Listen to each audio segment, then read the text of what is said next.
Hello, how are you? Welcome to Let's Talk at Hill Country Network. My name is Marta. I'm Jessica. I'm Sue. And I'm Wanda. Well, good. We are so happy to be back here with you. And today we're going to be talking about who has inspired you. I heard somebody one time talked about that life is like a train. Have you heard that? Life is like a train. You know that in a train, some people get on it, some people get off. You know, some stay for the whole ride, some don't stay for the whole ride. So if we relate that to our lives, that means that through our lives, we have a lot of people that come into our lives. Some have a purpose for just a little bit, some have a purpose for a long time, and some have a purpose for our whole lives. So those people in our lives have inspired us in different ways. We talked about a little while ago what was the meaning of inspiration, but I like to say that it's someone that it stimulates you, it's someone that has motivates you. So I have through my whole life different people that have inspired me, have stimulated me.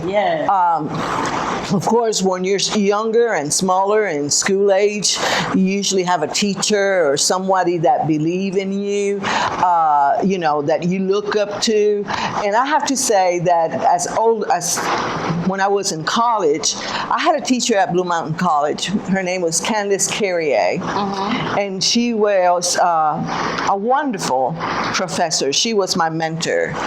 And Candace, we became great friends afterwards, and we still keep in touch. But Candace was the type of teacher that she knew I had more potential that I was willing to give, So I remember one time I was doing my stuff and projects that I had to turn in, and I was behind, and I really wasn't into it. I just didn't want to study, and I just didn't want to do the thing. And she put a little note on my mailbox that said, "When you're ready to talk, I'm ready to listen." And that made a whole lot of difference in my life. She said that semester, just take an incomplete, go to Puerto Rico, clear your mind, come back, because I know that you have and you can do more to that. So that gave me a lot of thought and a lot of things to think about.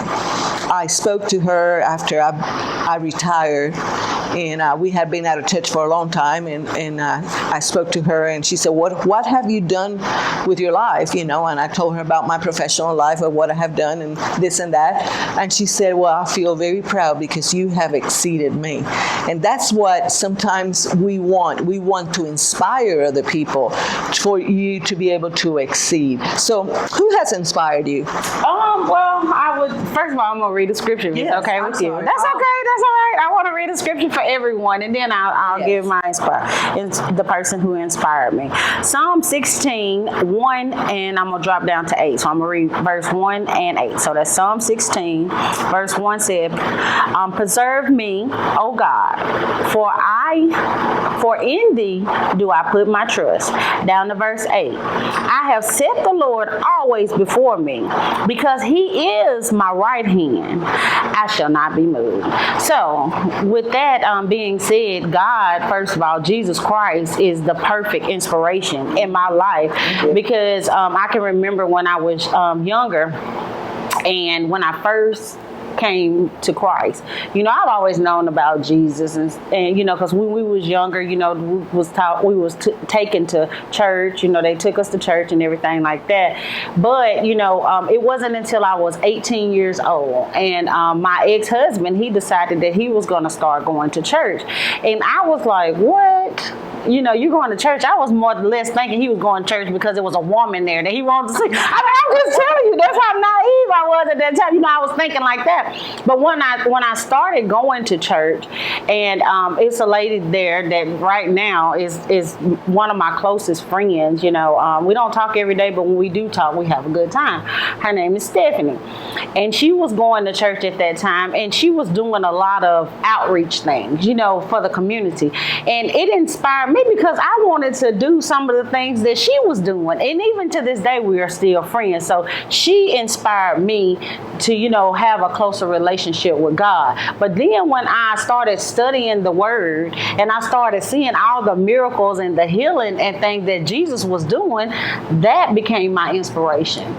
And You can have different people that inspire different things. Yes. And so, like I said, as far as church goes, Stephanie was my inspiration in church and my pastor. And when, like you said, when I was younger, I had a teacher by the name of, y'all probably know him, Mr. Ward. I don't know if y'all know Mr. Ward. Novell Ward. Yes, he was my math teacher in school. And let me just tell you, he is amazing because he always inspired me and pushed me, motivated me. You can do more. You know what I'm saying? When it came to math, because I was like, when I got to like geometry and algebra, it just kind of went like downhill for me right then. But when I was younger, I did really well in math. But when I got to like geometry and algebra, it got really hard for me because it's like everything started going different ways. But Mr. Ward, he inspired me so much. He was like, Wanda, you can do it. You can do it. And I love him for that, And even to this day, when I see him, he still motivates me. And it makes me want to do better. Yeah. So we have people that can inspire as teachers. Yes. We can have spiritually. We can have a family member that might inspire in different ways. I also have to say, and I like the metaphor of the train because maybe like Miss Candace Carrier came in my train at a certain time that made a difference, but then she got off my train. Mr. Ward did. And so there's people that come in your life and go for a purpose because God has a purpose for us. So definitely He's bringing people across to us to do something. So Jessica, who has inspired you? Well, I will say who inspired me, but for some odd reason, if you don't mind, I actually want to hear from Sue. Oh. Like, because I want to hear who inspired her, especially with, she's into politics, the nurse practitioner, different things like that. I just really want to hear, if you don't mind, I want to hear who inspired you. I don't mind at all. Thank you. I feel honored. Thank you. Anytime. Okay. We're the buds here. Family, undoubtedly, and my mother undoubtedly was the biggest influence in my life. She was a very humble person. She never saw anyone that she didn't want to help, whether they wanted to use her help in a bad way or a good way. She always was the helper. She didn't want to assume what the outcome of her help might be. She just left it there. She was a vehicle from God that helped people, and she didn't have expectations other than she wanted to do what was the right thing. Right. And anyway, kind of keep that in background. Very strong Christian lady. We all were in church every Sunday morning, regardless of how late Saturday night was or that sort. And she gave us that background, which was so important. But I guess to shorten my story just a little bit, when I was in high school, I think maybe the 11th grade, they started building a hospital in my hometown in Dexter, Missouri. And the hospital is quite small, only 50 beds. That's pretty small. Yeah, it is. And it was really great to see this construction going on. That was new. That was novel. Our little town wasn't very big.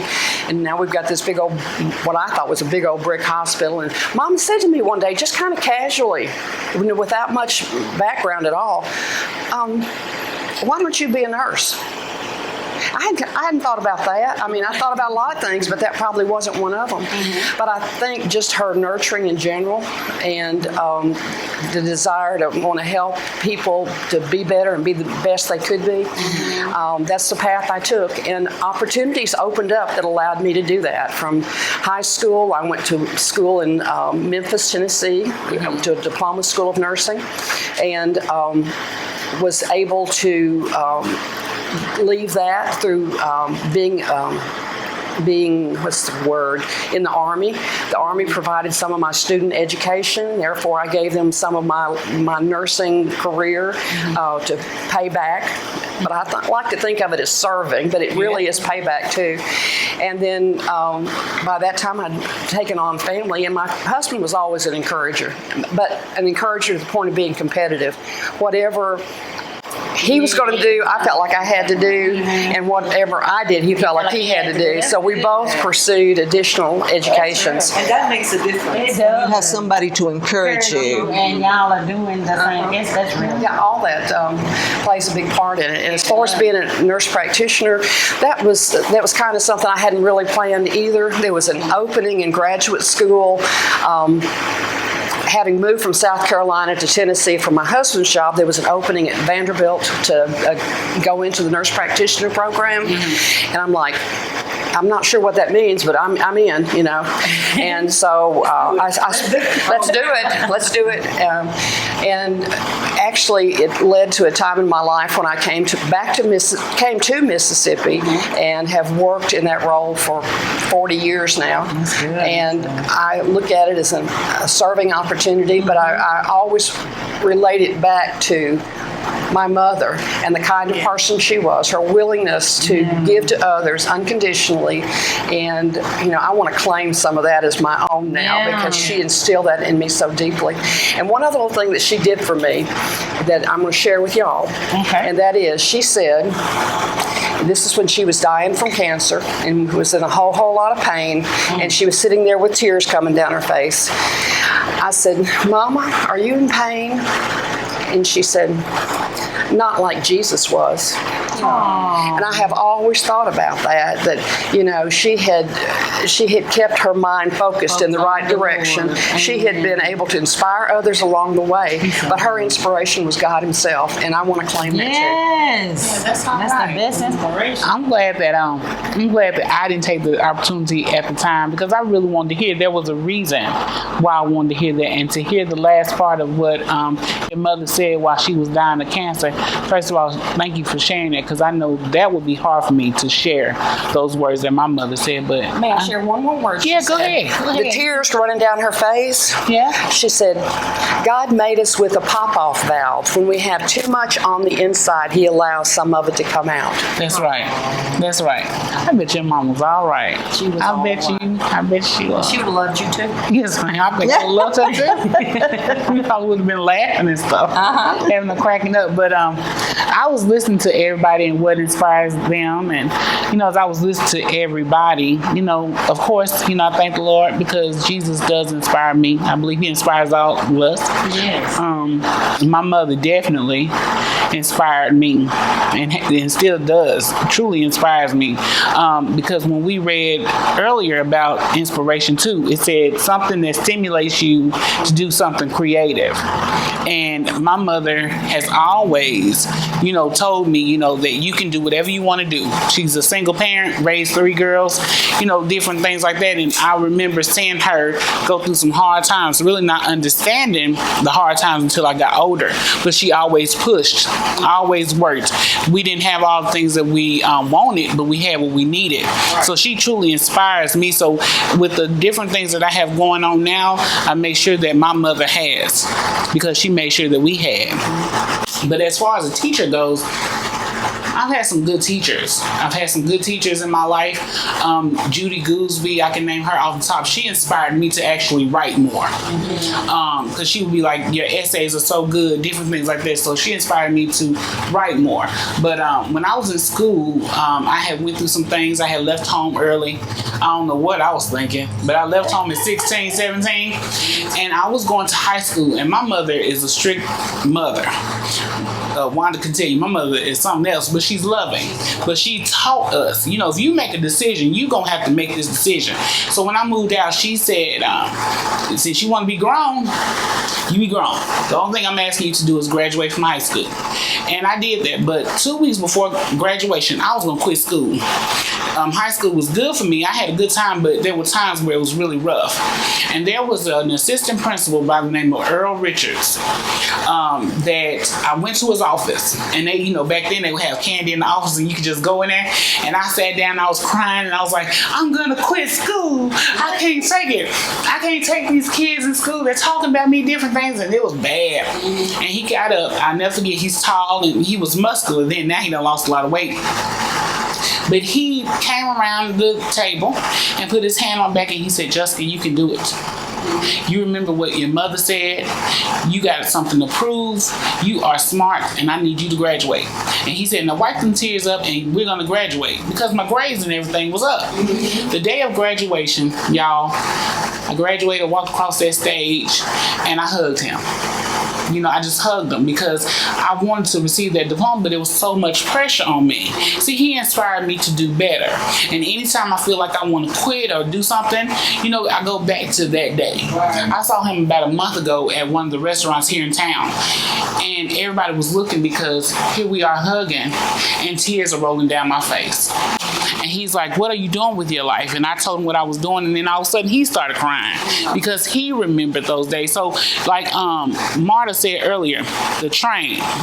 People come in and out of your life for the season, for the reason, whatever it may be. And sometimes you all, whether we want to admit it or not, some people come into our lives and it hurts. Yep. It hurts. When they come to our life, we don't expect it to hurt, but it hurts. Kick out of the train. Right. But they come into your life, right? But guess what? They inspire you too. They inspire you to be better. They inspire you to go on.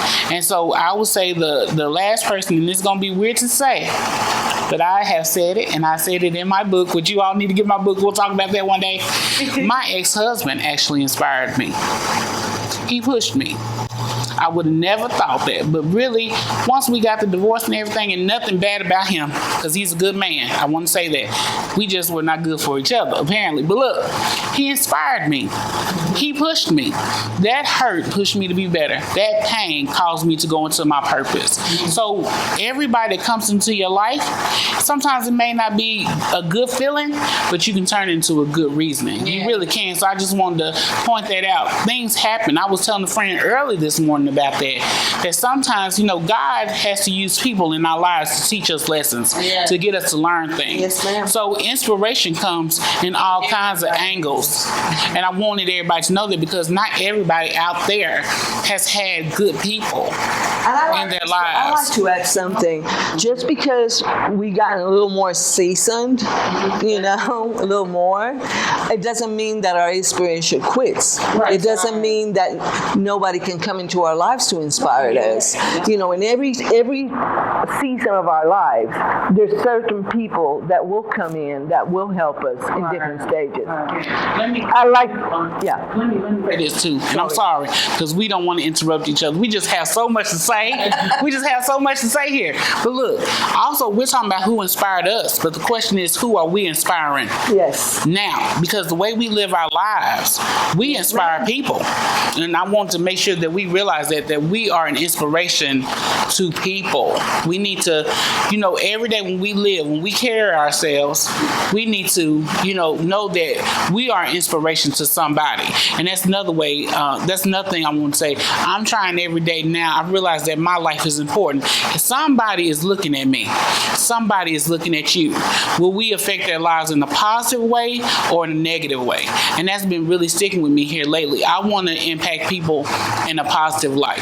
I like to say something, or share, not say. I like to share something. My mother and my father's name was Luis Raúl and my mother's name was Priscilla. Anyway, there were poor people that made themselves. My dad didn't go to school because he had to take care of his mother, but he got as a clerk in the army, and he ended up being a lieutenant colonel. And my mother, I always remember the story about my mother, that she was a young girl that was in New York, and that, like many Puerto Ricans, have moved to New York looking for a better life. So she was cleaning little bottles at a perfume company.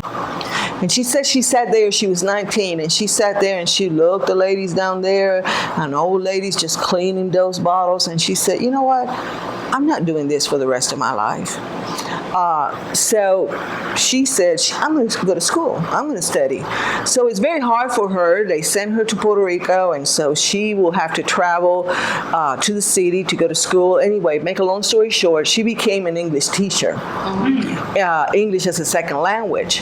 And the first school she taught, she had to go in a horse up the mountain with the little pots and pans to cook for the children and everything, to teach children in the countryside English.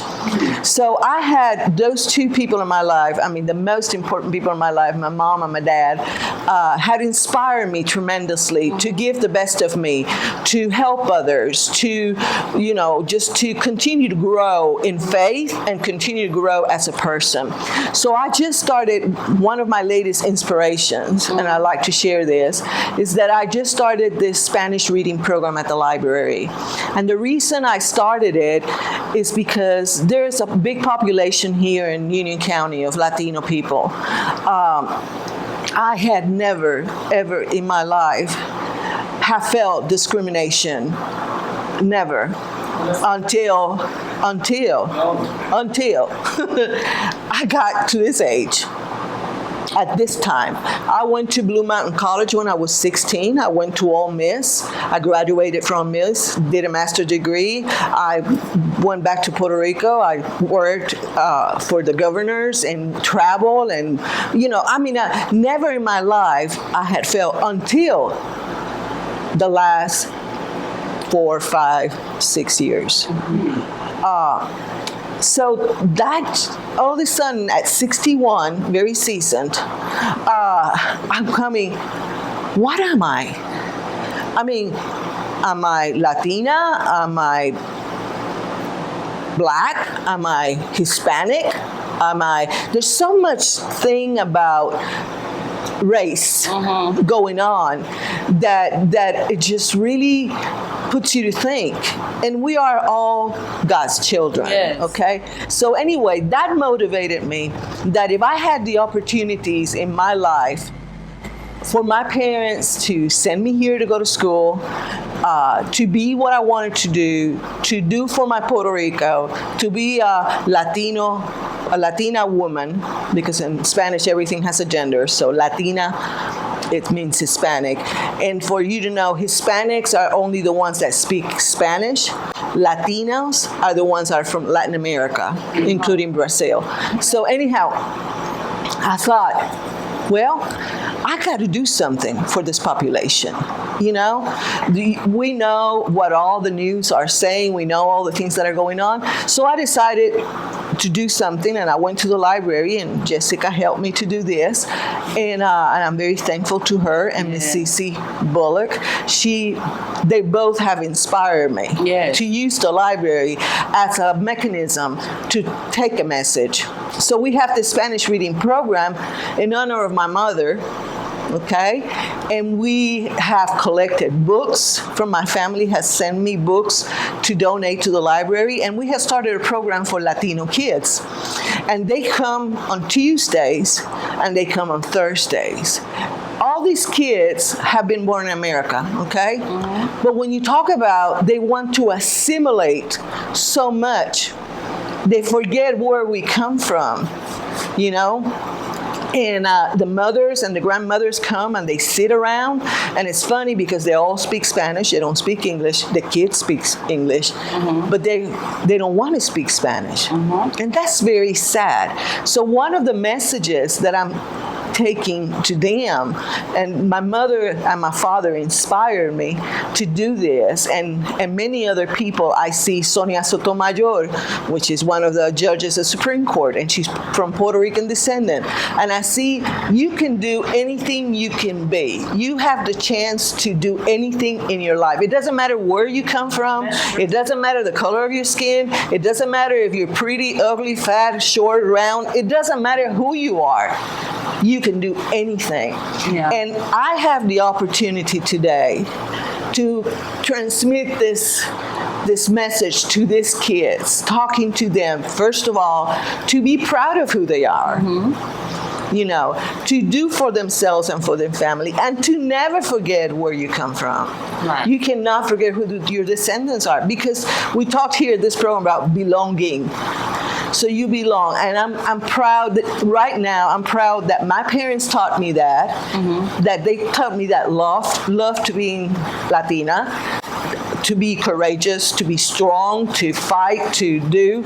And that's what I want to inspire now these kids that are doing. So we all have opportunities to do this too. I want to add, because since you said parents, I have to go back to my father, because he is like, y'all just don't even know. Every time I've ever wanted to quit in life, I don't care what it was, my father pushed me to the next level. He always used to tell me, you're so smart. Why you want to quit? Why you want to give up? You so smart. You're a McGee. You know what I'm saying? You guys, I'm just saying, he said, you're a McGee, and we don't quit. We keep going. And so that inspired me not only to finish school, but to go to college. And not only to finish college, to keep going further. And I can remember when I got the general managing job at the Sleepy, and I never forget it. I was like, Dad, I don't think I can do that. He was like, why not? And I said, I just don't know. That seems like a lot of work. He was like, anything that you want in life is worth working for. He said, so you got to keep going. And so my dad, would be like, I'm talking about, like, I can't even explain to you, because even now when I be feeling like giving up or something like that, I can just hear him saying, why you want to give up? You're a McGee, keep going. And so that meant a lot to me. And also my mom too, because my mom, when she was younger, she faced a lot of adversities in life, hardship. She went through addiction. She went through a lot of things, but she overcame those by the help of God. That's why I say, Jesus is on top of everybody, because when I tell you, not only he inspired me, he inspired my family, but my mom, she overcame all of those things, and everything that she wanted in life. And this is what I thank God for. Everything that she wanted in life. She wanted to get off of drugs and stuff, because my mom was an addict, but thank you, Jesus, for the last 10 years, she's off of those things. And, she wanted a house. She wanted another house. And the exact house she wanted, God blessed her with. Mm-hmm. And she has it now. And she takes care of herself. She stands on her own 2 feet. And that is inspiration for me and others, that you can make it through anything. I don't care. If you see my mom now versus what she used to like, she'll even testify. She said, I wish I could tell the world how good God is. God can fix anything. So my mom is like a big inspiration to me now, because I used to couldn't call her and ask for stuff, but now I can call my mom and she on top of it just like that. And she's very smart, and I thank God for that. Can I say something? When Marta was talking about how she hadn't faced discrimination until now, or until those years ago, just think, this is kind of deep, but hear me out. Whenever God knew that was going to happen, that she was going to face that at that time, yes, and the hurt and the pain, because he knew what she was going to do for the community now. Mm-hmm. And that's what I was saying. Right. Things happen to you to inspire you, to push you on. So I wanted to let Marta know that. And then when Wanda was talking about parents and her father and her mother, like I said, my mother truly inspired me, because my mother had a hard life. Mm-hmm. And I tell people all the time, my mother, with the life that she had and how she grew up, she could have gave us up. All right, I ain't got long, but hear me out. My daddy said, but mama really had a hard life. Mm-hmm. But she inspired me to do better, okay? Right. But what touched my heart was, at the book signing, my daddy was there. And my dad is really a hard man. Mm-hmm. And he called me, and he said, now Daddy don't cry. And I said, yes, sir, I know. And he started crying. He said, I want to let you know that you inspired me on today. Yeah. You really touched my heart, and I'm so proud of you. So, like we talked about earlier, inspiration comes in all angles. Yeah. Look for the inspiration. I'm going to say this real quick. I just want to say, too, that Jessica is a very big inspiration in my life as well, because she create something. It's like it'll be nothing there, and then she'll just make something out of nothing. And I thank you so much, Jessica, and I love you too, and I appreciate you, because you always try to get us to the next level, and I thank God for that. And may I say one thing? This is a little scripture that I think kind of wraps it all up here. Mm-hmm. This is from Hebrews, and it says, and let us consider how to stir up one another to love and good works, mm-hmm, not neglecting to meet together, as is the habit of some, but encouraging one another, and all the more as you see the day is drawing nigh. Mm-hmm. So don't lose the opportunity each day to inspire somebody. That's right. Look for God, trust Him, and He will be your inspiration. So let us pray. All right. Our Heavenly Father, we are so thankful that you're in our lives. We are so thankful for all the wonderful things that you put in our minds and for all the wonderful things you let us do for others. Yes, Lord. Help each one of us to be an inspiration to others. Just fill our hearts with love, acceptance, and respect for others, that we can change this world. In Jesus Christ I pray. Amen. Amen. See you later. Bye.